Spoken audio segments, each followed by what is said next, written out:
नमस्कार दोस्तों, स्वागत है आप सभी का आपके अपने चैनल नॉलेज ट्वीट्स पर। तो चलिए देखते हैं आज का वीडियो।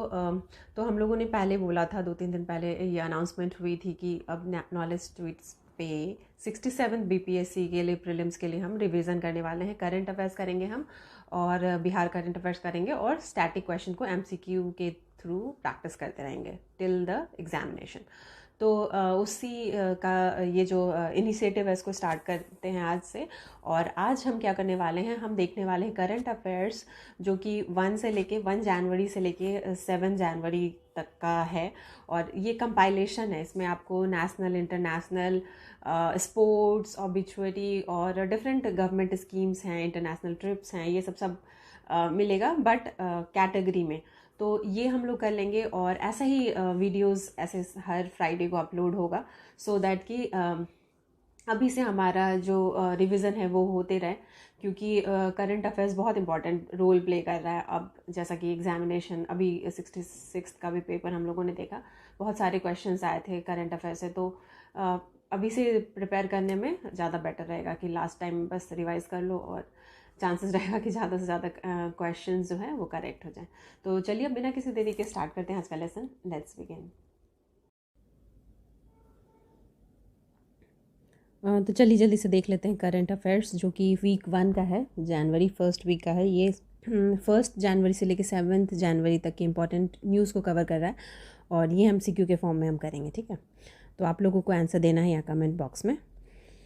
सबसे पहला क्वेश्चन जो है वो है, निम्नलिखित में से केंद्र सरकार ने किसकी कार्यकाल 1 साल बढ़ाने की मंजूरी दे दी है, ठीक है। तो रिसेंटली क्या हुआ है कि जो के सिवन है, इसरो के जो चेयरमैन है, उनका उनका उनका ये होने वाला था, उनका जो रिटायरमेंट होने वाला था वो 2021 14 जनवरी को होने वाला था। बट 1 साल इनका जो पीरियड है, वर्किंग पीरियड, उसको 1 साल और बढ़ा दिया गया। और अब इनका जो नया जो रिटायरमेंट वाला होगा, ठीक है, सेवानिवृत्त जो ये होंगे, वो 14 जनवरी 2022 को होंगे। तो इसका आंसर क्या हो जाएगा, के सिवन, जो कि सी में है, ठीक है। चलिए नेक्स्ट देख लेते हैं। अच्छा, यहाँ पे कुछ एक्स्ट्रा इन्फोज भी हैं, इन्फॉर्मेशंस भी हैं, इसको देख सकते हैं आप। के सिवन का कार्यकाल 14 जनवरी 2021 को ख़त्म होने वाला था, पर केंद्र सरकार ने हाल में ही इनके कार्यकाल को बढ़ाकर अब इनके सेवानिवृत्त होने की तिथि को 14 जनवरी 2022 कर दिया है। के सिवन 1982 में इसरो में शामिल हुए थे, और जनवरी 2018 में इन्होंने जो अध्यक्ष बने थे, वो इसरो के अध्यक्ष बने थे 2018 में। इसरो के बारे में देख लेते हैं। इसका कभी कभी मुख्यालय पूछ लेता है, जैसे इसरो का पूछेगा, डीआरडीओ जो हमारे इम्पोर्टेंट ऑर्गेनाइजेशंस है। तो इसरो का जो मुख्यालय है, हेडक्वार्टर जो है, वो बैंगलोर कर्नाटका में है, और इसकी जो फाउंडेशन रखी गई थी वो था 15 अगस्त 1969 में। चलिए नेक्स्ट क्वेश्चन देख लेते हैं। नेक्स्ट क्वेश्चन है, हाल में ही भारत के पहले सोशल इम्पैक्ट बॉन्ड के सह निर्माण के लिए संयुक्त राष्ट्र विकास कार्यक्रम इंडिया के साथ किस नगर निगम ने समझौता ज्ञापन किया है, ठीक है। तो ये आपको पूछ रहा है कि इंडिया में पहले बार जो सोशल इम्पैक्ट बॉन्ड का फॉर्मेशन हो रहा है, किसकी हेल्प से। एक तो बाहर का जो ऑर्गेनाइजेशन, इसमें आपको याद रखना है, यूएनडीपी, संयुक्त राष्ट्र विकास कार्यक्रम, यूनाइटेड नेशन डेवलपमेंट प्रोग्राम, ठीक है। तो इंडिया में होगा, कहाँ पे होगा ये होगा पुणे में। पुणे का जो नगर निगम है उसका नाम है पिंपरी चिंचवाड़ नगर निगम। तो इसका आंसर हो जाएगा 1, और ये यहाँ पे पुणे मेंशन नहीं है, तो आपको ये ध्यान रखना। और बीपीएससी का फेवरेट है ना, जैसे कि पहला पहला पहला ये पूछते रहता है, ठीक है। पहला सोलर प्लांट कहाँ लगा, तो पहला ये कहाँ हुआ, पहला वो कहाँ हुआ, ऐसे, ठीक है, पहला वाला। तो ये पहला सोशल इम्पैक्ट बॉन्ड है, तो ये थोड़ा इंपॉर्टेंट है। नेक्स्ट देख लेते हैं।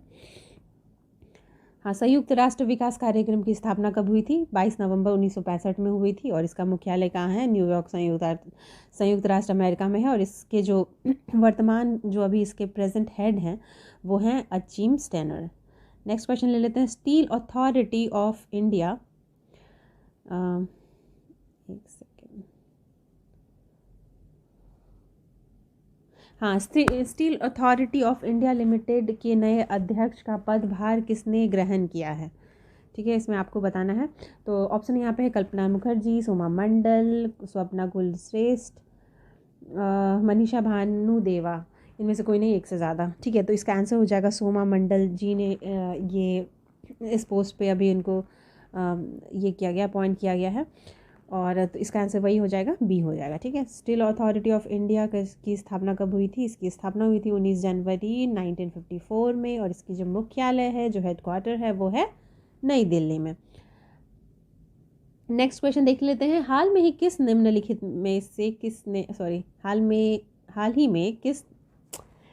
में से किसने रेलवे के चेयरमैन और सीईओ का पदभार ग्रहण किया है? ठीक है, तो ये रेलवे जैसे एग्जामिनेशंस के लिए इम्पोर्टेंट हो जाता है। आप यहाँ पे देख रहे हैं, ऑप्शन में है कृष्णानंद यादव, भुवनेश त्रिपाठी, रुपेश बनर्जी और सुनीत शर्मा। इनमें से कोई नहीं, एक से ज़्यादा। तो इसका जो आंसर है, ये आंसर हो जाएगा Sunit Sharma, D. Okay, next देख लेते हैं। रक्षा अनुसंधान और विकास संगठन ने कब अपना 63rd स्थापना दिवस मनाया? ठीक है, तो आपको बताना 1 जनवरी को मनाया, 2 जनवरी को, 3, 4, कब मनाया? तो इसका आंसर हो जाएगा 4 जनवरी। ठीक है, रक्षा अनुसंधान और विकास संगठन की स्थापना 1958 में हुई थी। इसकी स्थापना रक्षा क्षेत्र में शोध कार्य को बढ़ावा देने के लिए की गई थी। रक्षा अनुसंधान और विकास विभाग के सचिव अध्यक्ष कौन है? जी सतीश रेड्डी, जो कि बीपीएससी का इस बार का क्वेश्चन भी था। और मुख्यालय इसका कहाँ है? हेडक्वार्टर इसका न्यू दिल्ली में। हाल में ही प्रसिद्ध उड़िया संगीतकार और महान संगीत निर्देशक का निधन हो गया है। ठीक है, आपको इनका नाम बताना है। तो लता मंगेशकर, मन्ना डे, मोहम्मद रफ़ी हैं या शांतनु महापात्रा हैं? इनमें से कोई नहीं या एक से ज़्यादा। तो इसका आंसर हो जाएगा शांतनु महापात्रा। नेक्स्ट ले लेते हैं क्वेश्चन। एशियाई विकास बैंक ने हाल में ही किस राज्य में बिजली उत्पादन क्षमता बढ़ाने के लिए भारत सरकार के साथ $231 मिलियन की ऋण पर हस्ताक्षर किया? ठीक है, तो ये वाला क्वेश्चन भी इम्पॉर्टेंट हो जाता है। कभी कभी आईएमएफ से लेगा लोन इंडिया का कोई भी एक स्टेट, और कुछ भी ऐसे प्रोग्राम चलते रहेगा इन लोगों का। तो एडीबी, एशियन डेवलपमेंट बैंक, या फिर आईएमएफ, या फिर वर्ल्ड बैंक, ये सब जो इंस्टीट्यूशन है, इनसे ऋण मिलते रहता है, लोन मिलते रहता है, और कुछ कुछ इम्पॉर्टेंट प्रोजेक्ट्स होते हैं। ठीक है, तो ये इम्पॉर्टेंट रहता है, ये क्वेश्चन इम्पॉर्टेंट है एग्जामिनेशन पॉइंट ऑफ व्यू से। तो अभी इसमें आंसर क्या हो जाएगा? इसका आंसर हो जाएगा असम में होने वाला है। ये जो प्रोजेक्ट है बिजली हाइड्रो इलेक्ट्रिसिटी प्रोजेक्ट, ये कहाँ पे लगने वाला है? असम में। ओके, यहाँ पे एक्स्ट्रा इन्फॉर्मेशन देख लेते हैं। असम में बिजली उत्पादन क्षमता को बढ़ावा देने के लिए भारत सरकार ने एशियाई विकास बैंक के साथ मिलकर $231 मिलियन के ऋण पर हस्ताक्षर किया। इस परियोजना के तहत 120 मेगावाट की पनबिजली संयंत्र का निर्माण किया जाएगा। Okay, next question. हाल में ही भारत सरकार ने किस राज्य में बागवानी का समर्थन करने के लिए एशियाई विकास बैंक के साथ $10 मिलियन की ऋण पर हस्ताक्षर किया? तो अभी हम लोगों ने देखा कि असम में क्या लगेगा? हाइड्रो इलेक्ट्रिसिटी पावर प्लांट लगेगा, जो कि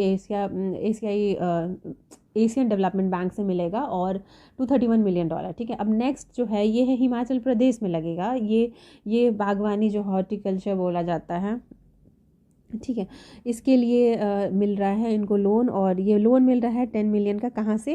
एडीबी, सेम एशियाई विकास बैंक से। ठीक है, इसका आंसर क्या हो जाएगा? हिमाचल प्रदेश। नेक्स्ट क्वेश्चन है, किस बैंक ने डिजिटल पेमेंट्स इंडेक्स देश भर में लॉन्च किया है? तो ये भी इम्पॉर्टेंट हो जाता है। कभी कभी ऐसा लगता है ना कि कोई इंस्टीट्यूशन है, या फिर बैंक, या फिर ये जो गवर्नमेंट के डिफरेंट डिपार्टमेंट्स हैं, मिनिस्ट्री है, वो भी लॉन्च करते रहते हैं। नीति आयोग का भी अपना इंडेक्स रहता है, तो ये भी इम्पॉर्टेंट है।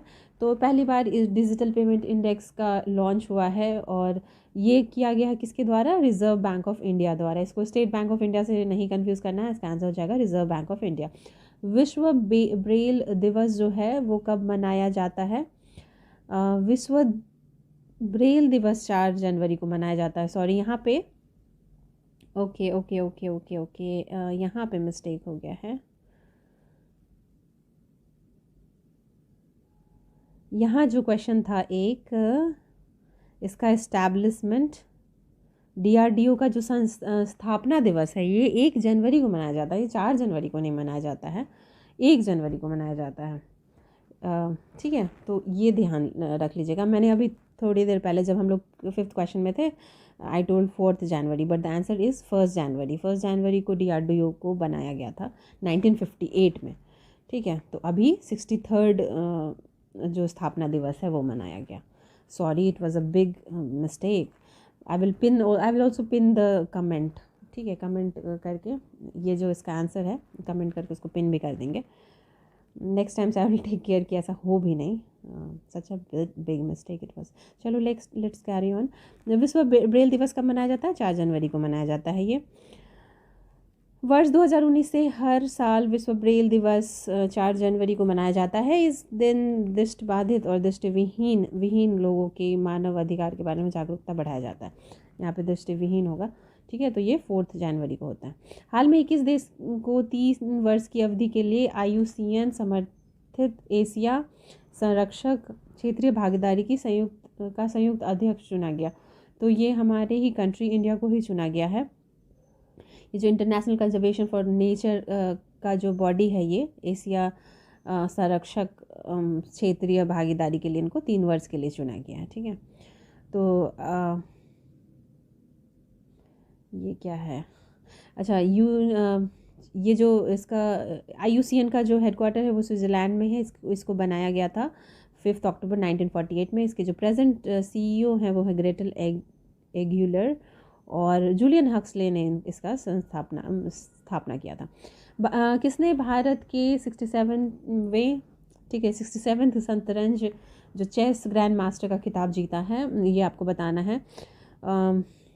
लियोन मेडोंका, जी आकाश, इवाना मारिया, राउंड रॉबिन, ये कौन है? इनमें से कौन है? या फिर इनमें से कोई नहीं है, या फिर एक से ज़्यादा? तो ये जो हैं ये गोवा के रहने वाले हैं, लियोन मेडोंका। इनको मिला है टाइटल ग्रैंड मास्टर का, जो 67th चेस चैम्पियनशिप का ग्रैंड मास्टर अवार्ड इनको ही मिला है, टाइटल इन्हीं को मिला है। ब्लूमबर्ग बिलियनियर्स है ये, ठीक है। ब्लूमबर्ग बिलियनियर्स इंडेक्स के हिसाब से जो बिलियनियर्स लोगों की कैटेगरी मतलब रैंकिंग दी जाती है, उसमें मुकेश अंबानी का स्थान कौन सा था? ठीक है, 11वां, 12वां, 13वां, 14वां। तो उनका स्थान था 12वां, ठीक है। 12th नंबर पे हैं वो richest person Bloomberg billionaires index के हिसाब से। नेक्स्ट, किस सरकार ने दक्षिणी राज्य तमिलनाडु की भाषा और संस्कृति को बढ़ावा देने के लिए तमिल अकादमी की स्थापना की है? ठीक है, तो दक्षिणी राज्य तमिलनाडु का जो भाषा और संस्कृति को बढ़ावा देने का काम स्टार्ट कर रहे हैं, दिल्ली में किया जा रहा है ये। इसका आंसर हो जाएगा ए, दिल्ली। लास्ट क्वेश्चन देख लेते हैं ये हम, और इसमें क्या है? भारतीय अंतर्राष्ट्रीय फिल्म महोत्सव कहाँ पर शुरू की जाएगी? तो ये तो एक ही जगह होता ही है, और अगर आप लोगों ने पढ़ा होगा तो ये कभी बदलेगा भी नहीं।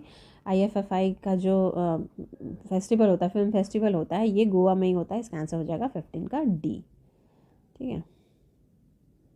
चलिए फिर वीडियो को यहीं पे क्लोज करते हैं। एक तो यहाँ पे मिस्टेक हो गया था, DRDO जो फॉर्मेशन हुआ है वो 1 जनवरी को हुआ है 1958 में, तो वो ध्यान रखिएगा। चलिए अब यहीं पे क्लोज करते हैं। नेक्स्ट हम लोग कल, आज जनरल करंट अफेयर्स की, कल हम लोग बिहार करंट अफेयर्स कर लेंगे 67th जो BPSC का प्रीलिम्स होने वाला है उसके लिए। वीडियो अगर आपको पसंद आता है तो उसको फॉरवर्ड कर दीजिए, शेयर कर दीजिए लोगों के बीच। जिनको भी एग्जामिनेशन देना है उनका अभी से रिवीजन स्टार्ट हो जाएगा। चलिए यहीं पे क्लोज करते हैं। Thanks for watching.